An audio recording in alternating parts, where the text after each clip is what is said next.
Metapius Danichus. Are you ready?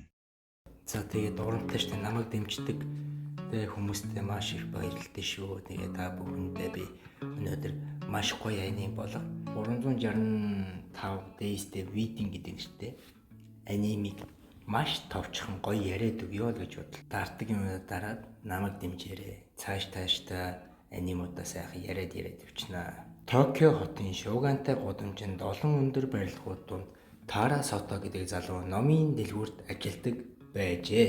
Тара бол маш тайван, чимээгүй, даруухан залуу. Тэр өдөр болгон номоо уншаад ажилдаа явж гэртээ хардаг. Найз нөхөдөө болох дургүй. Хөвчлэн л ганцаараа байх дуртай нэг юм. Гэхдээ түүний сэтгэлд нэг зүйл дутагдж байлаа. Тэр миний амьдрал уйдгартай байна гэж нэг өдөр толгоогоо хэлээд ажил гэр үргэлжил адилах юм. Ямар нэгэн сонин зүйл хийх юмсан да гэж боджээ. Тэр номын дэлгүүрт хамт ажилладаг Яшима Хондо гэдэг охинтой хамт байдаг байв. Яшима ч гэсэн чимээгүй, номон дуртай, даруухан, дүлгөөхөн, бусдын хайрыг татсан охин байлаа. Гинэт манай залууд санаа орж ирэв. Тэр нэг өдөр Яшима инээмсэглэн хэлнэ. Бид хоёр 365 хоногийн дараа гэрлэх гэж байгаа юм шиг дүр эсгээд хамтдаа хөвгөлтэй байж болох юм бэ штэ гэж ерөнхийдөө бол Яшимид санал тавьдаг.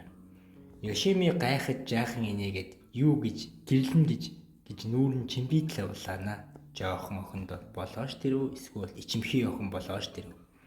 Тийм ээ зүгээр дүр эсхий хурмын өдрийг хүлээж байгаа хоёр хүн шиг өдөр бүр хөвгөлтэй зүйл хий гэж хэлнэ. Яшима жоохон бодоод ерөнхийдөө бол яах вэ? Үзээ далтыг гэж шүрчээ. Учир нь тэр хоёр хойлоо номын хорхоотон болохоор маш олон адал явдалтай зүйл бодсон бололтой. Нэгдэх өдөр, танилцсан өдөр. Тара Яшима хоёр анх удаа ажилд хараад хамт кофе уулаа. Тэд бие анхны асуултуудыг тавьж нэг нэгнийхээ дуртай зүйлсийг мэдэж эхэлнэ. Тага номон дуртай ялангуяа адал явдал түүх Яшима амттан нарийн боовн дуртай хоёулаа чимээгүй зөөлөн хүмүүс. Бид хоёр үнэхээр төстэй юм байна шүү гэж Тара инээмсэглэнэ. Өдний хүртэл хамт ажилладаг байснаа бүртлээ нэг ч удаа ингэж сэтгэлээсээ ярилцаж байгаагүй тун хачирхалтай. Ингэж явсаар байгаад 10 дахь өдөр паркт зугаасна. Тэд амралтын өдөр цэцэрлэг хүрээлэнд очлоо. Тэд хүүхдүүд гүйж тоглож байв. Тара Яшимын хоёр сандал дээр сууж нар шажигнах навчин донд ном уншив. Яшими хорин хүртэл ийм өдрүүд байвал сайхнаа тага хорин гэхэд хэтэрхий тайван юм биш үү гэж тоглоомор инээж хэлв. Ингэж явсаар байтал 30 дахь өдөр болчихсон байлаа. Тэр хамтдаа зураг зурдаг. Тэд нэгэн жижигхэн арт галерей дээр очиж анх удаа хамт зураг зурж үзв. Тага Яшими нэмсгэлж зурж Яшима Тагаг шууны хажууд зуржээ. Яшима чи маш сайн зурдаг юм байна. Тага ичээд чамайг инээж байхыг зурхад амархан юм байна шүү дээ гэж хэлдэг. Энэ мэдчлэн тэр хоёр үнэхээр л бие биендээ багаар дурлаад ах шиг байдаг шүү. Цаашаа юу болох вэ? Ингэж явсаар байтал 100 өдөр аль хэзээ өнгөрчихсөн байдаг. Яшима Тага гэртээ урьж тэд хамтдаа анх удаа хоол хийж идцгэнэ. Шүлэн баг зэрэг давстай байсан ч гэсэн будаан яг таарсан гоё амттай байв. Хоол хийж байхдаа тэд инээлдэн аягаа унгачдаг. Гал тогоо баг зэрэг замбраагүй ч болно. Гэхдээ тэд хамтдаа хоол хийж хөвгөлтэй маш гоё дурсамжийг хамтдаа өнгөрүүлж яг л гэрлэх гэж байгаа хосуучийг болцоож байлаа. Нэг л мэдхэд өдөр хоног сум шиг өнгөрч 150 дахь өдөр маань босон юм. Нэг өдөр Яшима Тагад нэг зүйлийг сануулаагүйгээс болж Тага жаахан гомцсон байв. Тэд баг зэрэг маргалдав. Гэхдээ шөнө Тага захиа бичиж явсан байв. Өнөөдөр жаахан эвгүй байлаа. Намайг уучлаарай. Би чиний инээмсэглэлийг дахиж харахыг хүсэж байна гэж хэлнэ. Яшима өглөө нь энийг чи яг жихнээсээ сүйд харах уу шиг хэлсэн шүү гэж ерөнхийдөө бол маш их догдолсон байдаг. Энэ мэдлэн өдөр хоног өнгөрсөөр 200 дахь өдөр боллоо. Яшими Тада жижигхэн номын хавчуурыг өгчээ. Дээр нь чи миний амьдралд нэмсэн хамгийн гоё мөрөн гэж бичсэн байдаг.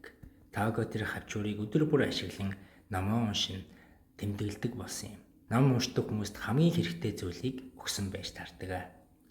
өдөр хоног сум шиг өнгөрч яг л Эйнштейний харьцангуй үйлдэлтэй адилхан ад жаргалтай байхад цаг хугацаа маш хурдан өнгөрдөг бил. 300 дахь өдөр Таго Яшими харах болгондоо зүрх нь хурдан цохилж байв.